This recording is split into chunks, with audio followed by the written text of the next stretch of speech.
Je mate un petit peu les actus et je tombe sur un vrai ou faux de France Info. Sur le Front populaire a-t-il donné les pleins pouvoirs à Pétain, comme l'affirment des comptes d'extrême droite?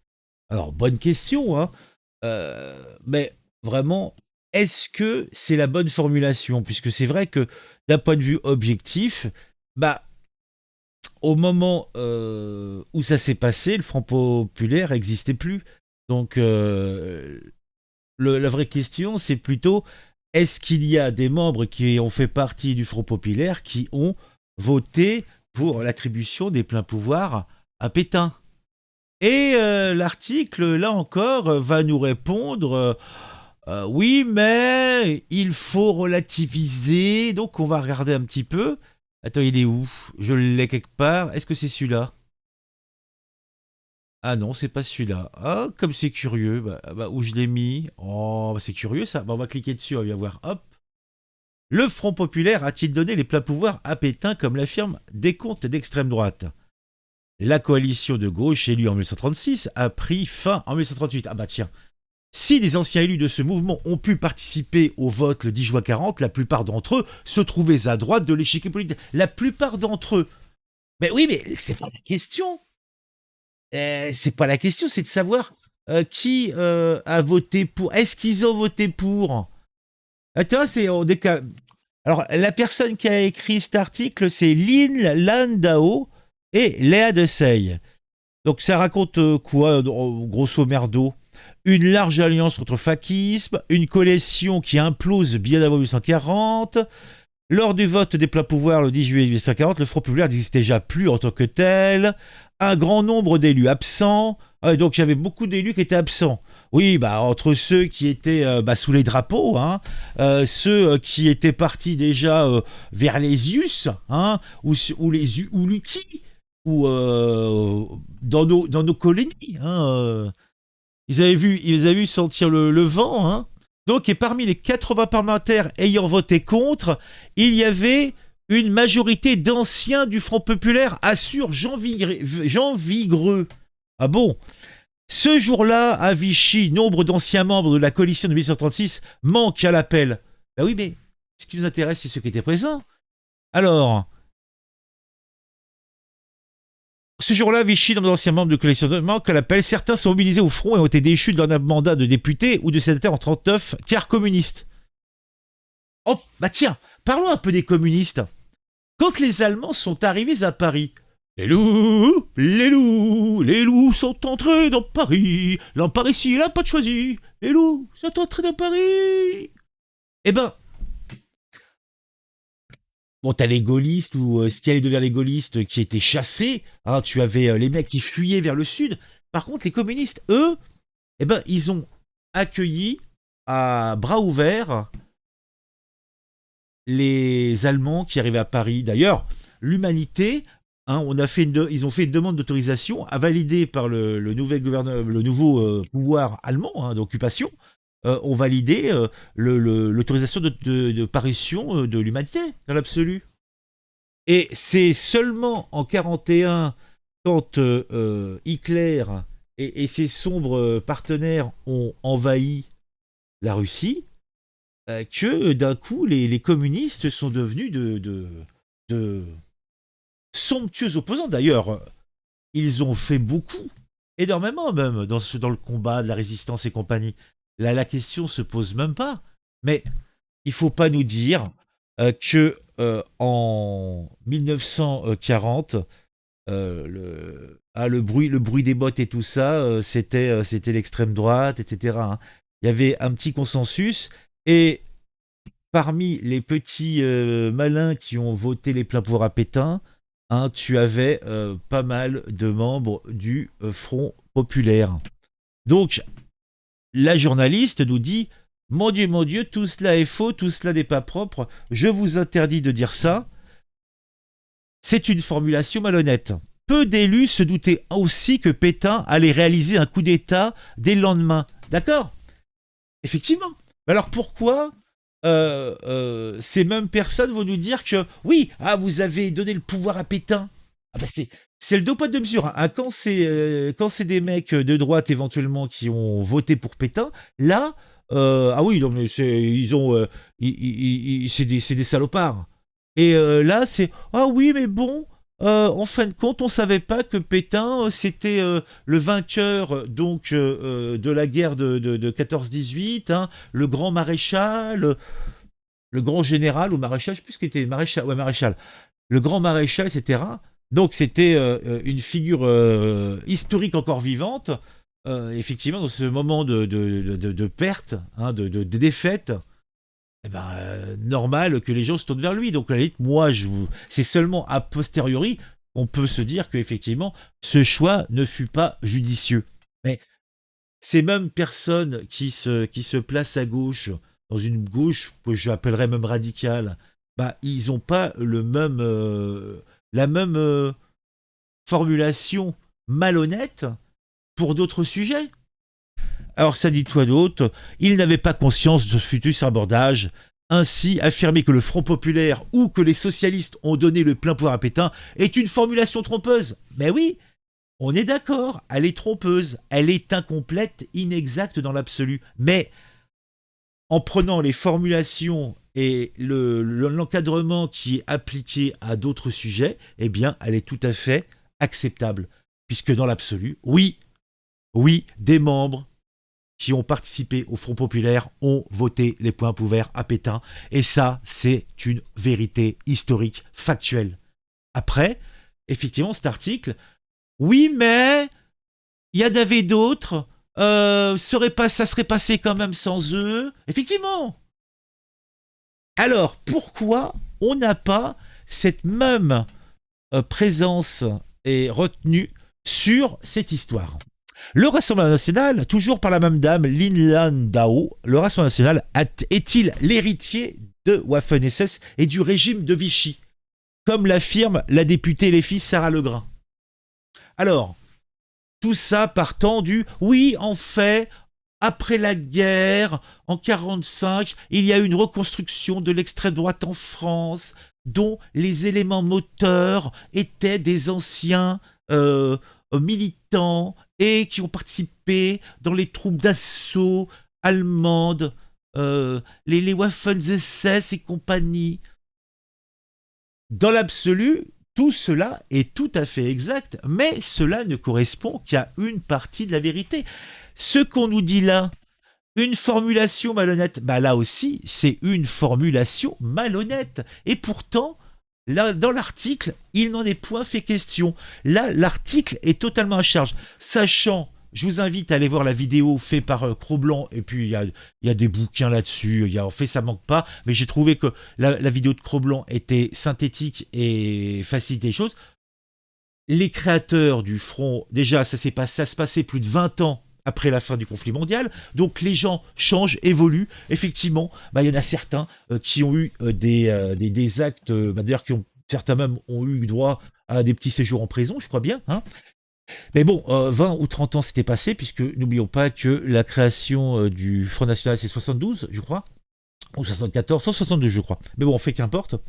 Et que à cette époque-là, parmi les créateurs, tu avais effectivement des vilains pas beaux qui avaient eu un passé de miliciens pétainistes ou de Waffen, mais tu avais aussi des résistants, tu avais même au moins un juste, c'est-à-dire qu'un juste, c'est une juste plutôt, donc des gens qui ont protégé des juifs, qui les ont planqués dans les trucs.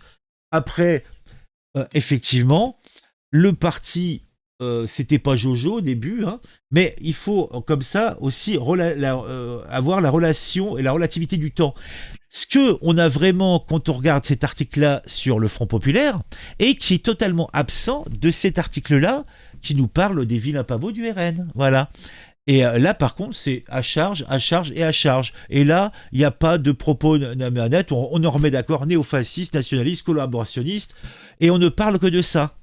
À aucun moment, les autres personnes qui ont créé le mouvement sont pris en considération ces articles. Et donc, effectivement, ce que dit cette gonzesse, députée Sarah Legrain, bah oui, mais c'est, là encore, c'est une formulation malhonnête, puisque incomplète. Mais est-ce qu'il faut s'attendre à autre chose? Après, on nous parle de l'extrême droite, validé en plus par le Conseil d'État ou le Conseil de constitution, je sais plus que c'est qu'a dit, oui, oui, le RN, c'est d'extrême droite. Et il y a eu, alors là, c'est un autre article, là par contre, ce n'est pas cette dame, Lannes, je sais plus comment elle s'appelle, je sais plus où est son nom, on va revenir dessus, vous inquiétez pas. Donc, élection législative 2024, pourquoi c'est faux de dire que le LFI est un parti extrême gauche? Alors, on a un article qui va nous expliquer que non, la LFI, c'est pas un parti d'extrême gauche, parce qu'un parti d'extrême gauche, par exemple, c'est la NPA. Hein. Force ouvrière est un parti d'extrême gauche, ou un syndicat, parti d'extrême gauche. Par contre, la LFI, non. Non, non, c'est un parti qui veut faire réformer. Non, qui reste dans l'axe républicain. Mais non, moi, je veux bien l'entendre, mais par rapport aux mêmes formules. Hernandez de 20 minutes, ce sera sur. Pourquoi il parle? Pourquoi ça parle? Pourquoi tu parles? Est-ce que je t'ai demandé d'ouvrir ta bouche? On se demande. Le truc ouvre sa bouche, comme ça, sereinement. Donc, élection législative, pourquoi c'est faux de dire que la fille est un parti d'extrême gauche? On va quand même le lire. Souvent relégué à l'extrémité de l'échiquier politique par ses détracteurs, le parti de la France Insoumise ne jouit pas des mêmes qualités aux yeux du Conseil d'État. Alors pourquoi LFI est-il sans cesse associé à l'extrême gauche? Parce que par ses pratiques, il en a peut-être pas. C'est comme du Canada Dry. Ça a la couleur de l'alcool, ça a l'odeur d'alcool, mais ce n'est pas d'alcool. Bah oui, mais si ça en a tout le décorum, eh ben pour la majorité des gens, c'en est. Voilà. Parce que quand tu as un dirigeant qui veut casser en fait, qui veut changer de république, qui veut flinguer le système, qui veut tout revoir, tout casser, ça a une notion peut-être, qui m'indique à placer ces gens dans une totale radicalité. Et après, tu peux jouer sur les mots entre extrême droite et avec l'extrême gauche ou une gauche radicale. Qu'est-ce que ça change? Pour moi, ça change rien. Donc, là encore, on est dans une erreur provoquée par la droitisation des l'échiquier. Donc, on ramène tout à la droite. Parce que, par contre, l'extrême droite, là, si, l'extrême droite, le RN, c'est un parti extrême droite. Alors, qu'est-ce qui définit pour eux un parti extrême droite? Et on va penser au RN en 2024. Attendez, c'est écrit quelque part. Donc, anti-électoralisme, anti-parlementarisme, aspiration autoritaire, etc. Est-ce que le RN est anti-électoraliste? Depuis sa création, il est toujours resté dans le champ républicain. Anti-parlementariste? Bah non, il a tout fait pour être dedans, et depuis qu'il est dedans, il a jamais eu... il est même pas anti-européaniste. Alors, c'est pour dire. Aspiration autoritaire. Ça veut dire quoi, aspiration autoritaire? Est-ce que ils veulent faire une dictature? Non, parce qu'on s'arrête au programme. Ainsi, l'origine du Front National devenu Rassemblement National, son noyau de militants et la référence idéologique diverses qui s'y côtoient inscrivent indubitablement l'histoire de ce parti dans la filiation de l'extrême droite française. Bah, le Parti communiste est un parti qui a parti, donc, là aussi, anti-parlementariste, aspiration autoritaire, anti-électoraliste, qui a indubitablement dans l'histoire provoqué de nombreux massacres durant des guerres civiles, des guerres normales, et simplement épuration logique. On peut toujours, simplement en prenant les mêmes termes, placer beaucoup de gens dans des cases. Mais la pratique, c'est ce qu'il faut appliquer à mon goût, c'est ici et maintenant. Hein, c'est la petite phrase anarchiste, le libertaire. Ici et maintenant, c'est ce qui se passe là. Et le parti, donc le RN, n'est pas le FN. Est-ce que il aurait fallu donc, parce qu'en fait, il t'aurait fait la logique. Genre Marine Le Pen serait partie, elle aurait fait un nouveau parti. Alors, il y aurait toujours eu une filiation avec le FN. Parce qu'une filiation familiale, idéologique, etc. Mais ce n'est plus le même parti. Il s'est passé, même si c'était le même parti, c'est passé 30 ans ou 40 ans, les choses évoluent. Il suffit simplement de prendre le programme du Parti Socialiste en 1981, de prendre le parti du RPR à la même période, on va dire entre 80 et 90. Tu les adaptes maintenant, c'est pire, c'est beaucoup plus profond et hardcore que le programme du RN. Je parle même pas du Parti communiste de l'époque, Georges Marchais et compagnie. Donc, il faut arrêter la blague. Donc, ça, c'était le dernier point, donc, pour le contexte que je voulais aborder dans cette petite discussion. Parce que moi, c'est vrai ou faux, donc de France Info, avec des journalistes qui sont des journalistes de gauche, qui ne s'en cachent pas, qui sont dans la manipulation et dans la manipulation de l'information, parce que vous voyez, je vous ai donné 2 exemples concrets qui montrent que cette journaliste, Lynn Landau, eh ben, est une militante. Alors tiens, elle nous prend, la même dame qui nous a fait le truc nous dit, Irène a 86 ans, juive, elle a été raflée en 1942, elle a connu un régime d'extrême droite et elle n'est pas dupe. N'oublions pas l'histoire. Elle n'est pas dupe de quoi, Irène, 86 ans? Elle n'est pas dupe de quoi? Irène Sapir, raflée, alors c'est France Bleu Périgord hein, qui nous fait ça, a défilé à Bergerac en Dordogne contre l'extrême droite après le score du RN dans le département aux élections européennes. Parce qu'elle n'est pas dupe. Parce que pour Irène Sapir, raflée en 42, avec donc des journalistes de gauche qui se disent pas apolitiques, mais en fait qui vont nous dire qui sont dans le réel, hein, qui nous disent une réalité, mais leur réalité, eh bien, cette pauvre dame, en fait, elle détecte dans l'œil de Marine Le Pen et de Bardella les rafles, les heures les plus sombres, la bête encore féconde. C'est pathos, c'est inexact, c'est malhonnête et pathos. Et là, on en revient aux articles que je vous ai montrés. Donc, c'est Lynn Landau qui est en train de nous faire donc du débunkage.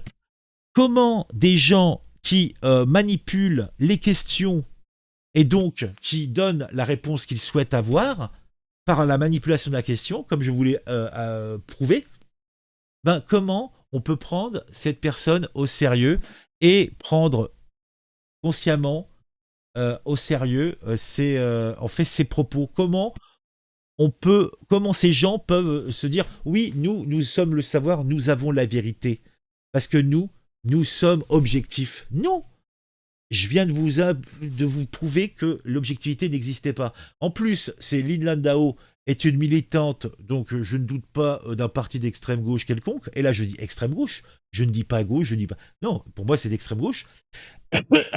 Alors là, son truc posté, tiens, Lynn Landau nous fait appel à témoins pour un essai journalistique à paraître en 2025 sur le racisme anti-asiatique. Je cherche les témoignages suivants. On vous fait des remarques blagues racistes, agressés physiquement. On vous a sorti des stéréotypes positifs. Vous êtes travailleur, donc sur les asiatiques. On vous sollicite plus au travail à cause de ces stéréotypes. Vous vous êtes heurté à un plafond de verre au travail. Vous avez du mal à comprendre vos enfants ou vos parents. Vous êtes militant anti-raquiste radical, etc. Témoignage racisme anti-asiatique. Donc en fait, ça, ils essayent ils cherchent, ils grattent, en fait, pour trouver un truc là où il n'y a pas de problème, ou en tout cas pas de façon significative, puisque ça n'a jamais été depuis 40 ans. Ça n'a jamais été un sujet assez important, parce que le racisme anti-asiatique existe, bien sûr qu'il existe. Par contre, déjà, les gens qui en sont à l'origine sont rarement les mêmes qui sont racisme anti-arabe ou noir. Quoique. Donc, en fait, là encore, le propos et le résultat sera malhonnête. Je le sais d'avance. Parce qu'il sera orienté. Donc, Lynn Landau est une journaliste sans doute très compétente, mais c'est avant tout une militante.